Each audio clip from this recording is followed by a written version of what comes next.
하나님께서 오늘 우리에게 주신 말씀은 누가복음 10장 1절에서 20절까지의 말씀입니다.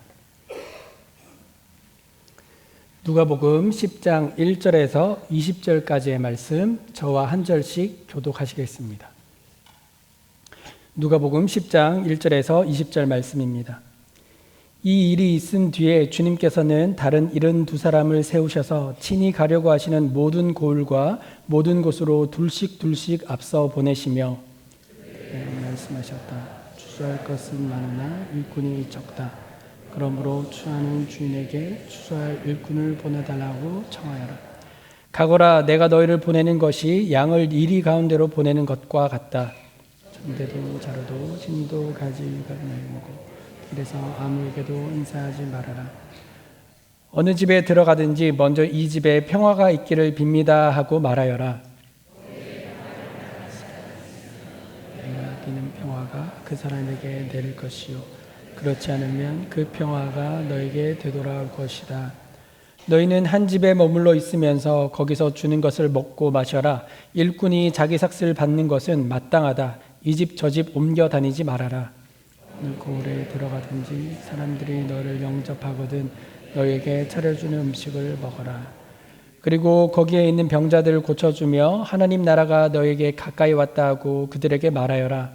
그러나 어느 고을에 들어가든지 사람들이 너를 영접하지 않거든 그 고을 거리로 나가서 말하기를 우리 발에 묻은 너희 고을의 먼지를 너에게 떨어버린다. 그러나 하나님 나라가 가까이 왔다는 것을 알아라 하여라. 너에게 말한다. 그날에는 소돔이 그 고을보다 더 견디기 쉬울 것이다. 고라시나 너에게 화가 있다. 벳세다야 너에게 화가 있다. 내가 너에게 행한 기적들을 두로와 시돈에서 행하였더라면 그들은 벌써 베옷을 입고 죄를 뒤집어 쓰고 앉아 회개하였을 것이다.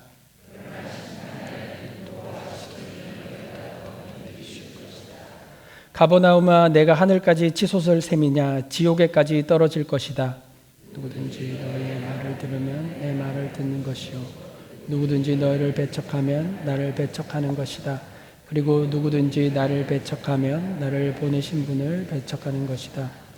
72사람이 기쁨에 차서 돌아와 보고하였다. 주님, 주님의 이름을 대면 귀신들까지도 우리에게 복종합니다.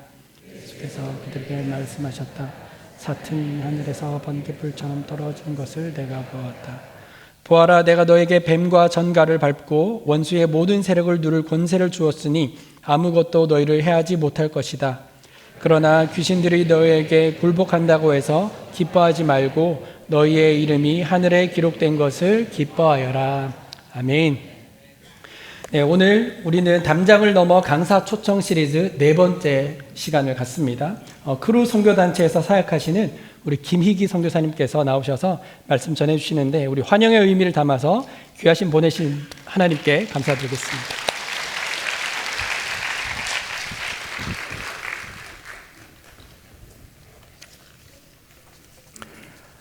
안녕하세요. 저는 여러분들과 함께 동행하고 동역하고 있는 김희기 선교사입니다.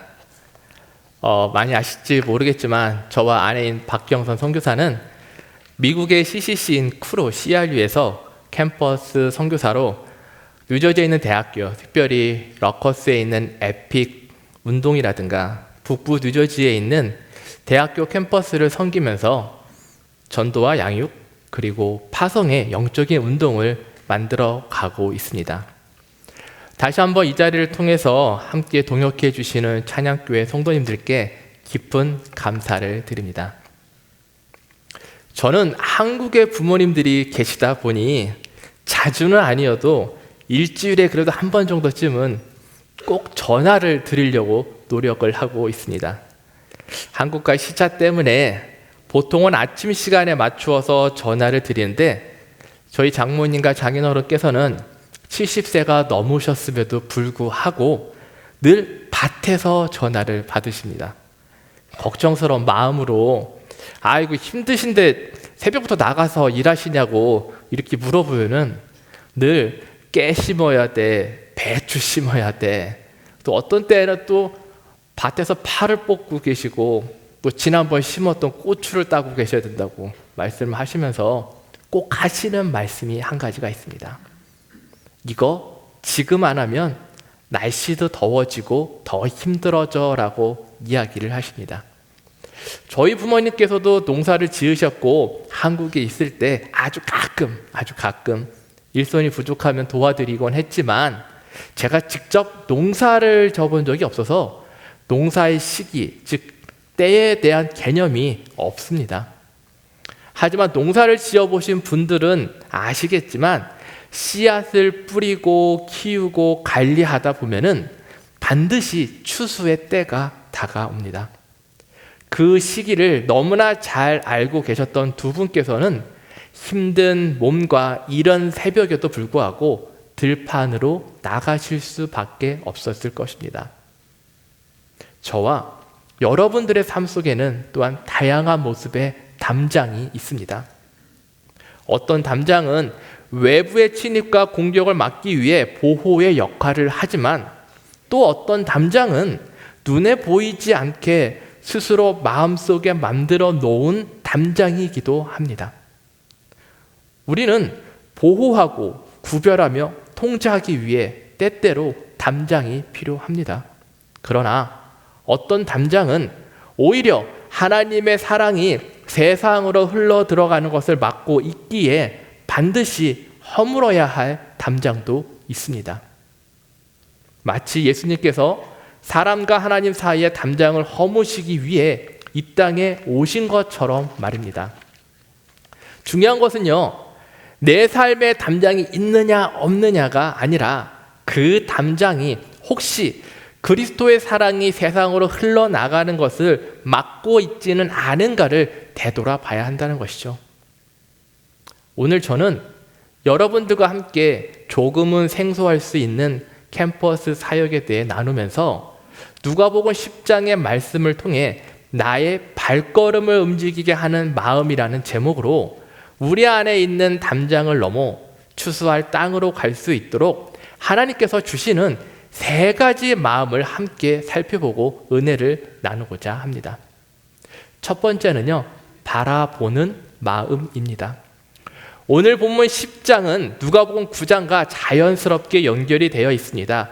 예수님께서는요, 먼저 12명의 제자를 보내셔서 복음을 전하게 하시고 제자도에 대해 가르치신 후에 앞으로 4개월에서 6개월 후에 자신이 십자가에서 죽음을 맞게 하실 것을 아시면서 그 길을 피하지 않으시고 오히려 예루살렘을 향한 마지막 여정의 길을 떠나가십니다. 그리고 그 과정에서 예수님은 심부름꾼들을 먼저 보내어 자신을 맞이할 준비를 하게 하셨으나 안타깝게도 사마리아 사람들은 예수님을 영접하지 않았고 그분을 받아들이지 않았습니다.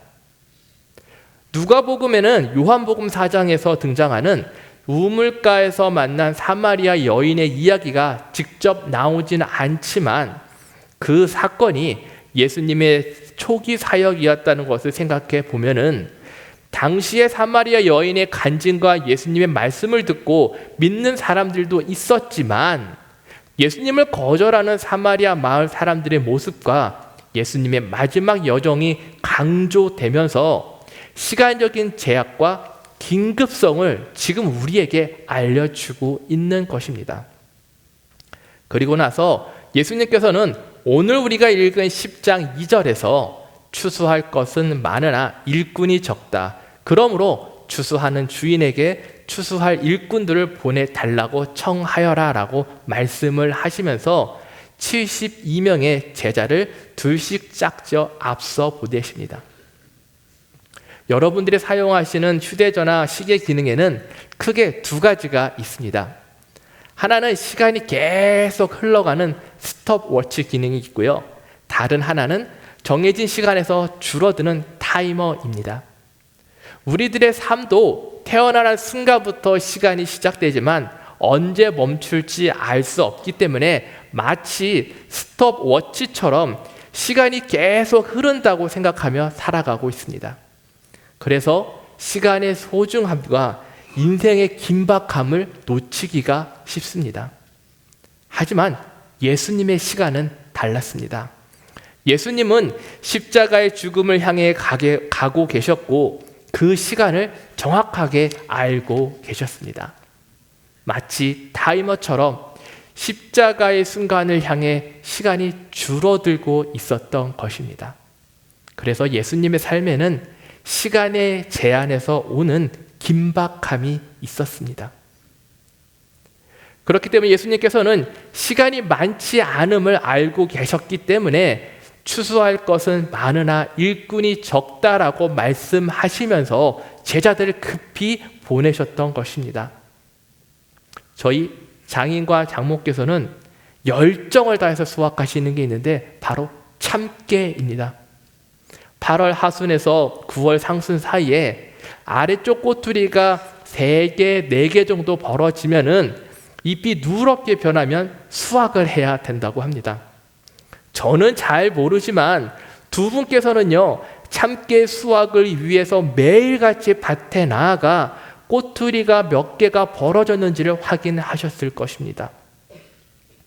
예수님께서도요, 추수의 때를 놓치지 않기 위해서 세상의 영혼들을 그렇게 바라보셨습니다.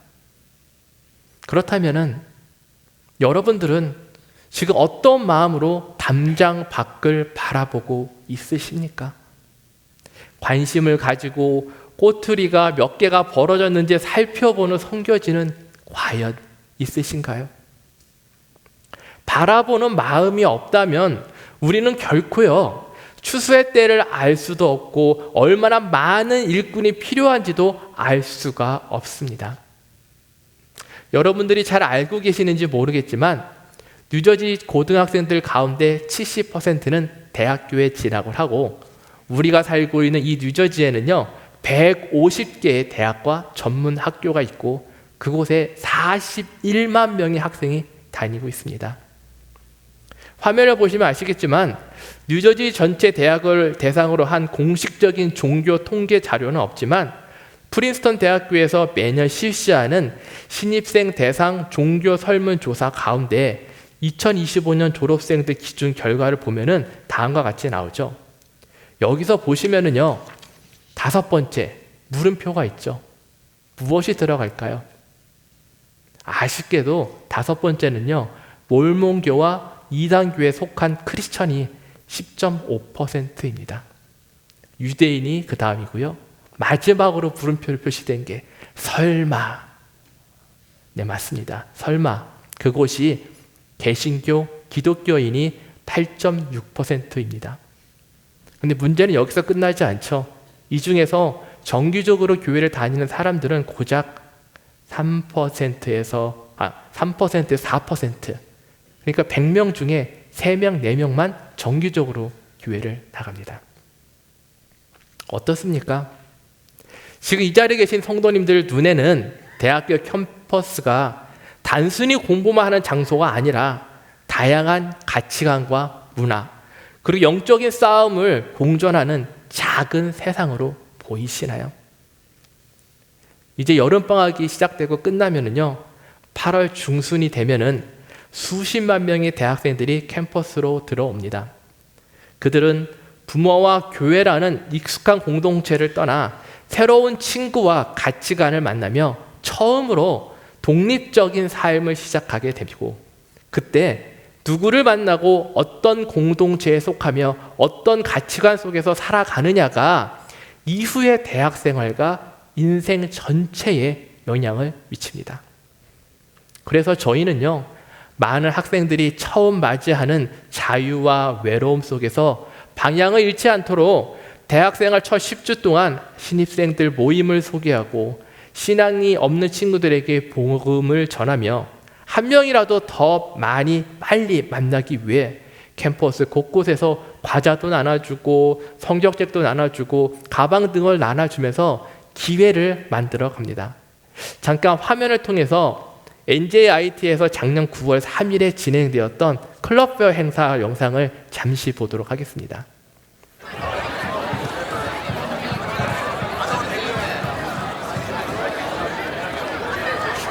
학생들이 되게 많죠? 북적북적 되죠? 그렇다면은 왜 저희가 이렇게 8월, 9월, 특별히 학기 초에 신입생들을 만나기 위해서 최선을 다하는 것일까요? 왜냐하면은 대학 입학 후 2, 3주 안에 믿음의 공동체를 만나지 못하게 되면은 많은 학생들이 자연스럽게 세상의 문화 속으로 빠져들기 때문입니다. 그래서 누군가는 그저 평범한 개강 시즌이라고 생각해 볼 수 있지만은 저희들에게는 한 영혼의 방향을 결정되는 너무나 중요한 추수의 시간인 것입니다. 사랑하는 성도 여러분들, 여러분들은 과연 캠퍼스 안에서 방황하고 있는 여러분들의 자녀들의 모습이 혹시 보이시나요? 만약 우리에게 바라보는 마음이 없다면 담장 너머에 얼마나 많은 추수가 기다리고 있는지도 알 수 없고 지금이 얼마나 중요한 때인지도 깨닫지 못하게 됩니다. 그래서 결국은 하나님께 추수와 일꾼을 보내주십시오라는 기도도 하지 못한 채 우리의 자녀들과 다음 세대를요, 이 세상에 빼앗기게 될 것입니다. 그래서 예수님께서는 먼저 들판을 보라고 말씀하십니다. 추수할 것이 얼마나 많은지를 바라보라고 말씀하고 있는 것입니다. 그리고 그 영혼들을 향한 하나님의 마음을 품으라고 말씀하셨습니다. 그러므로 저는 이 자리에 계신 성도분들이 추수의 현장으로 나아가 예수 그리스도의 마음으로 다음 세대를 품는 바라보는 마음을 가진 자가 되시길 예수 그리스도의 이름으로 축원을 합니다. 두 번째는요, 가는 마음입니다. 양은요, 온순하고 평화로운 동물이지만 반대로 이리는 사납고 공격적입니다. 예수님께서는요, 제자들을 전도하러 보내시면서 앞으로 너희들은 너희와 전혀 다른 사람들을 만나게 될 것이고 거절도 당하게 될 거야 라고 경고와 주의를 주시면서 어려움과 위험 속에 도움이 되는 전대도 자루도 신도 가지고 가지 말라고 이야기를 하십니다. 왜 그럴까요? 하나님께서는요, 우리의 준비된 조건보다 즉각적인 순종과 하나님을 의지하는 마음, 곧 가는 마음을 원하셨기 때문입니다. 저희가 소속된 크루의 모든 사역자들은요, 사역에 필요한 재정과 여러 필요한 것들을 동역자분들의 섬김과 후원으로 감당하는 자비량 선교사와 같은 삶을 살아가고 있습니다. 그렇기 때문에 교회처럼 고정된 예배당이나 사역 공간이 있는 것이 아니라 대학교의 캠퍼스와 강의실이 곧 선교지이고 학생들과 함께 예배드리고 말씀 나누는 공간이 됩니다. 그래서 사역을 하다 보면은 자연스럽게 많은 부분에서 하나님의 동역자분들에게 도움을 요청드릴 수밖에 없는데요. 현실적으로 사역을 도와달라고 부탁을 하면은 이렇게 말씀을 하십니다. 나이가 많아서 안 돼요. 영어가 잘 안 돼요. 시간이 없습니다. 저는 능력이 부족해요 라고 말씀하시면서 늘 준비된 마음을 이야기하세요. 그러나 오늘 본문은요, 내가 충분히 준비된 뒤에 가겠다가 아니죠. 하나님께서 준비하신 길을 믿고 그 부르심에 순종하며 나아가는 가는 마음을 통하여 나와 하나님과의 관계의 신뢰를 회복하게 하시고 그분의 공급함을 경험하게 하고자 저와 여러분들을 지금 부르시고 있다는 것입니다. 또한 5절에서 8절을 보면은 예수님께서 이렇게 말씀을 하십니다. 어느 집에 들어가든지 그리고 거기에 주는 것을 먹고 마셔라. 예수님 시대에는요, 자신의 마을을 방문한 사람들을 환대하고 섬기는 문화가 있었기 때문에 제자들에게 필요한 도움을 받았을 수 있을 것입니다. 그러나 동시에 그곳에는 당연히 거절도 존재했습니다. 또한 어떤 집에 초대를 받아 들어간다 하더라도 유대인들에게는 엄격한 음식 규례가 있었기 때문에 알지 못하는 이방인들과 함께 식사하고 그들이 차려진 음식을 먹는 일은 결코 쉬운 일이 아니었을 것입니다. 많은 분들이요, 미국에서 전도하는 것은 한국에서 전도하는 것보다 훨씬 어렵다고 이야기를 하십니다. 단순히 언어만의 문제가 아니라 서로 다른 문화와 가치관을 이해하고 그들의 삶 속으로 다가가는 과정 자체가 쉽지 않기 때문이죠. 특별히 우리가 살고 있는 뉴저지는 미국 안에서도 다양한 문화와 종교가 함께 공존하는 지역이고, 이런 문화적 특징은 대학교 캠퍼스 안에서도 더욱 뚜렷하게 나타납니다. 또한 이러한 문화적 다양성으로 인하여 대학교 선교는 단순히 대학생이라는 연령층만 대상으로 하는 사역이 아니라 다양한 문화와 종교를 가진 세대들에게 복음을 전하는 선교의 현장인 것입니다. 대학교 캠퍼스는요, 비행기를 타고 해외에 나가지 않아도 세계 각 나라의 사람들을 만나 복음을 전할 수 있는 세계 선교의 현장이 되며, 학생들을 통하여 그들의 부모와 가정이 그리스도의 말씀으로 변화되는 시작점이 되기도 합니다. 그렇기 때문에 저와 학생들은요, 매주 캠퍼스에서 복음을 전하고 있습니다. 특별히 몇 년 전부터는 윌리엄 페러슨 대학교에서 매주 화요일마다 데이빗이라는 리더 학생과 함께 전도를 하고 있는데요.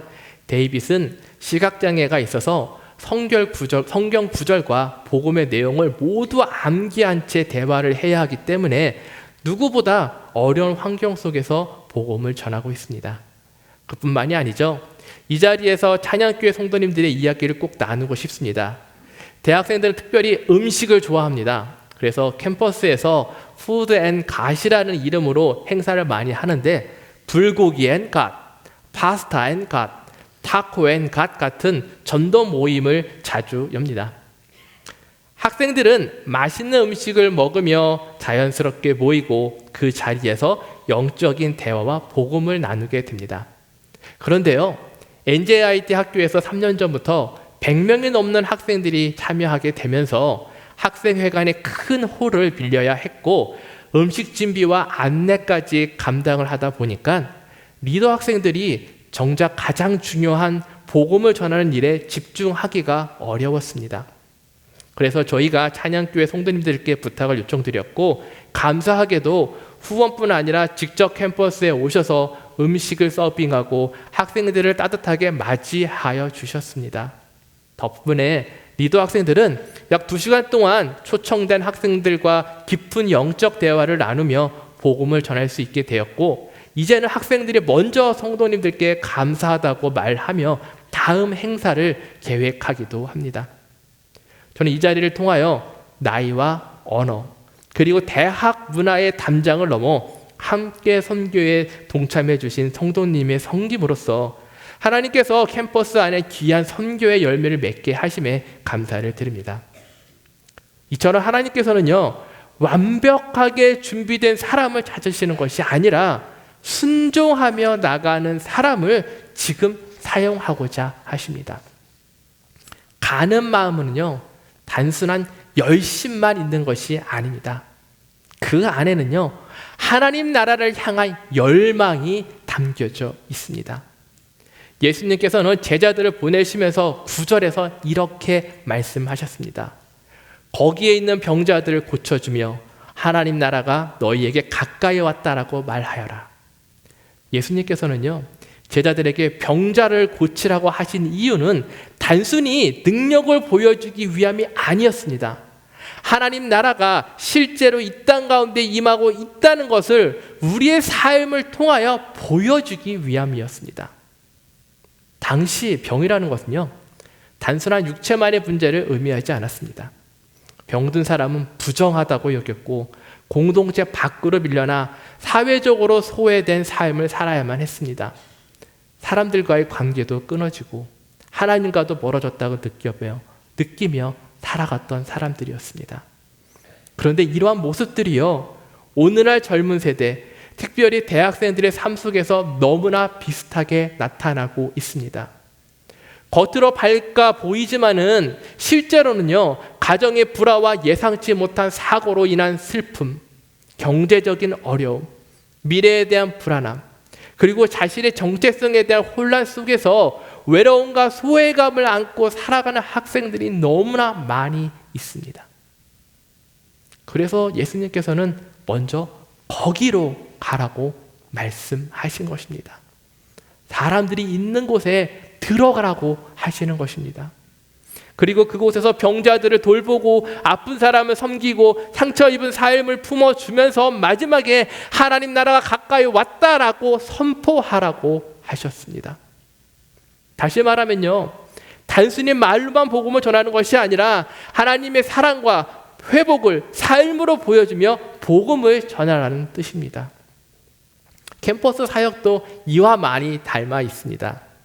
저희는 학생들에게 단순히 믿음을 가져야 돼, 교회에 나와야 돼, 이렇게 말하는 것보다는 점심시간이나 수업 후에 함께 밥도 먹고 커피를 마시면서 이야기를 들어주고 시험 기간에는 초콜릿 갖다 주고 말씀이 담긴 성경 구절도 보내주면서 학생들을 기도하고 응원합니다. 그렇게 4년의 시간 동안 함께 살아가면서 하나님의 사랑을 삶으로 보여주고 복음으로 전하고 있습니다. 그러므로 오늘 이 자리에 계신 형제 자매님들의 가는 마음도 단순히 언젠가 하나님 나라가 올 것입니다 라고 말하는 그런 마음이 아닙니다. 하나님께서는 이미 당신의 삶 가운데서 일하고 계십니다라고 믿으면서 그들의 삶 속으로 직접 들어가는 마음을 말씀하고 있는 것이죠. 그것이 바로 예수님께서 우리를 부르시는 이유인 것입니다.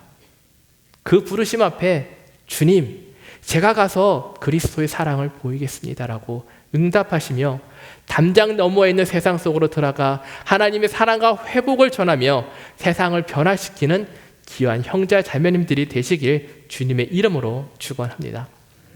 마지막으로 세 번째는요, 기쁨의 마음입니다.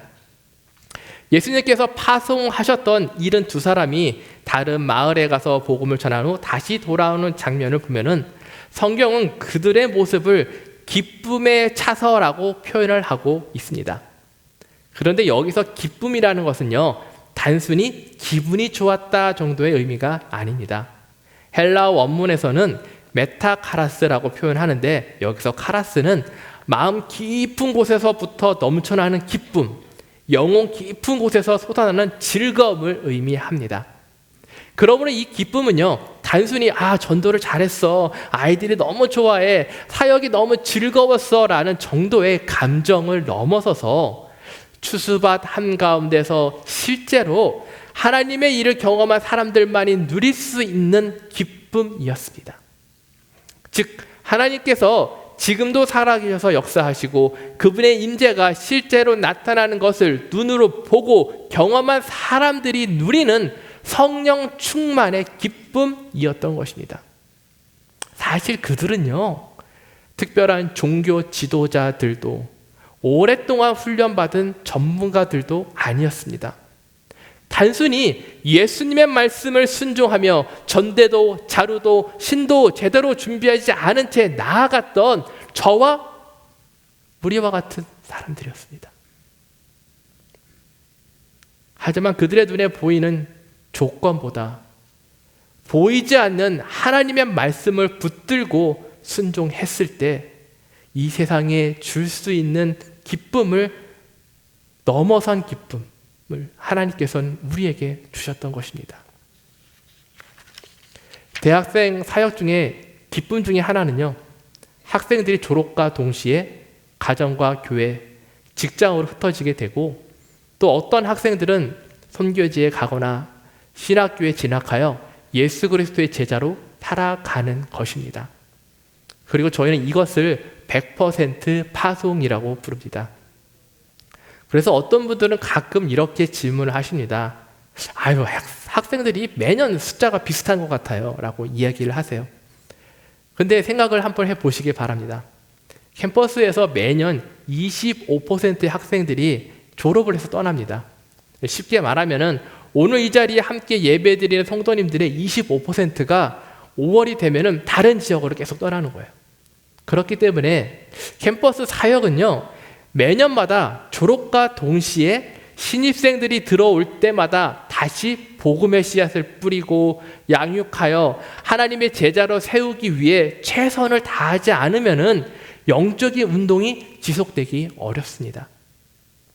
감사한 것은 이러한 노력으로 2025년, 26년 한 해 동안 뉴저지 크루 학생들을 통해서 2,000명이 넘는 학생들이 복음을 전하게 되었고, 이를 통하여 기도와 예배에 참여하는 학생들의 숫자가 늘어나고 있다는 것입니다. 하지만 이러한 노력 가운데서 우리는 한 가지 사실을 잊지 말아야 합니다. 오늘도 대학교 캠퍼스에서는 치열한 영적 전쟁이 일어나고 있다는 것입니다.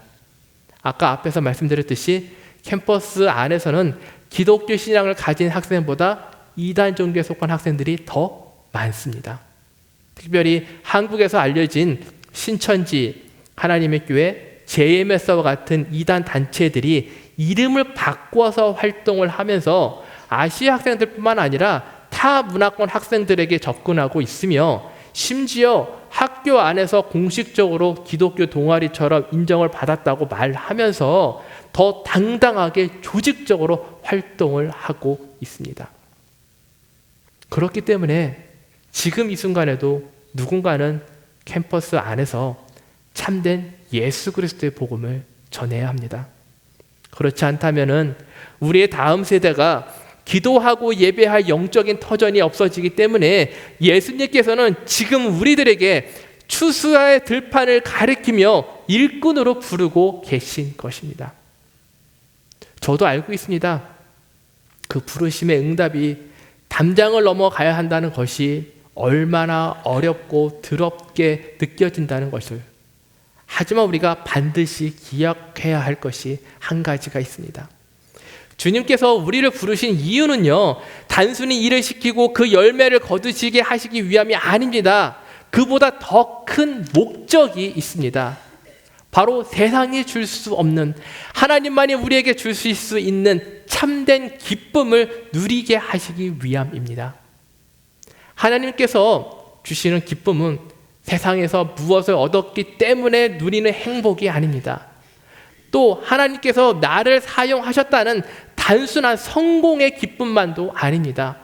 가장 큰 기쁨은 오늘 본문 20절에 적힌 것처럼 내가 하나님께 속한 자가 되었다는 것, 그리고 내 이름이 하늘에 기록되어 있다는 사실일 것입니다. 이것이 바로 우리가 끝까지 붙들고 사모해야 할 참된 기쁨의 마음입니다. 이제 말씀을 마무리하고자 합니다. 생각해 보면은 저희 장인어른과 장모님은요, 밭이 좋아서 몸이 건강하셔서 그렇게 새벽마다 밭으로 나간 것은 아니었을 것입니다. 지금 하지 않으면 때를 놓치기 때문입니다. 십자가를 향해 마지막 여정을 걸어가시던 예수님의 마음도요, 담장 밖의 영혼들을 향해 있었습니다. 그렇다면은 저와 여러분들은 지금 어디를 바라보고 있으십니까? 예수님께서는 오늘도 우리에게요, 내가 담장을 넘어와 줄 수 있겠니? 내가 그 영혼들을 바라봐 줄 수 있겠니? 내가 그 마음으로 그들에게 가줄 수 있겠니라고 말씀하십니다. 그 음성에 우리들의 대답은 무엇입니까? 누군가는요, 바라봐야 하고, 누군가는 담장을 넘어야 하며, 누군가는 눈물과 기도의 씨앗을 뿌려야 합니다. 예수님께서는 오늘도 똑같이 말씀하십니다. 추수할 것이 많으나 일꾼이 적다. 바라보는 마음으로, 담장을 넘어가는 마음으로, 그리고 하나님이 주시는 참된 기쁨을 사모하는 마음으로 주님이 부르심에 응답하는 저와 여러분들이 되시길 예수 그리스도의 이름으로 축복드립니다. 함께 기도하도록 하시겠습니다. 이 시간 함께 오늘 말씀에 마음을 품고 기도하기를 원합니다. 첫 번째는요, 주님, 제 마음의 눈을 열어주셔서 주님께서 바라보시는 들판에 추수할 영혼들을 보게 하시옵소서. 두 번째는요, 주님, 저의 부족함과 연약함만 바라보는 것이 아니라 주님의 인재와 보호하심을 신뢰하며 담장을 넘어 세상으로 나아가 하나님을 증거하는 삶을 살게 하여 주시옵소서. 그리고 마지막으로 그리스도의 제자들이 캠퍼스를 넘어 온 세상에 복음을 전하는 주님의 일꾼으로 세워지게 하여 주옵소서라고 함께 합심하여 기도하도록 하겠습니다. 주님, 그렇습니다. 이 세상에는 많은 이들이 정말 소외당하며 그곳에 살고 있습니다. 특별히 우리 다음 세대를 생각하면은 예수님을 바라보시는 그 마음이 우리들에게 전합니다. 주님께서 추수와 일꾼이 필요하다고 말씀하실 때 하나님, 저의 대답은 무엇일까요? 이곳의 마인분들이 함께 기도하며 정말 나의 마음을 문을 열어줘 하나님 나라를 바라볼 수 있게끔 인도하여 주시옵고 그 길로 나아갈 수 있게끔 하나님 함께 하여 주시옵소서. 그런 저희들이 될 수 있게끔 주님 함께 하여 주시옵소서. 사랑하는 주님, 예루살렘을 향해 십자가의 길을 걸어가시던 순간에도 잃어버린 영혼들을 바라보시며 추수할 일꾼을 위해 기도하셨던 주님을 기억합니다. 하지만 주님, 저희는 때로 두려움과 부족함 때문에 마음의 담장을 쌓고 주님의 부르심을 외면했음을 고백합니다. 그러나 이제 다음 세대를 향한 주님의 마음 앞에서 더 이상 도망치지 않게 하시고 담장을 허물어 주셔서 주님의 마음으로 다음 세대의 영혼을 품고 기도하게 하여 주시옵소서.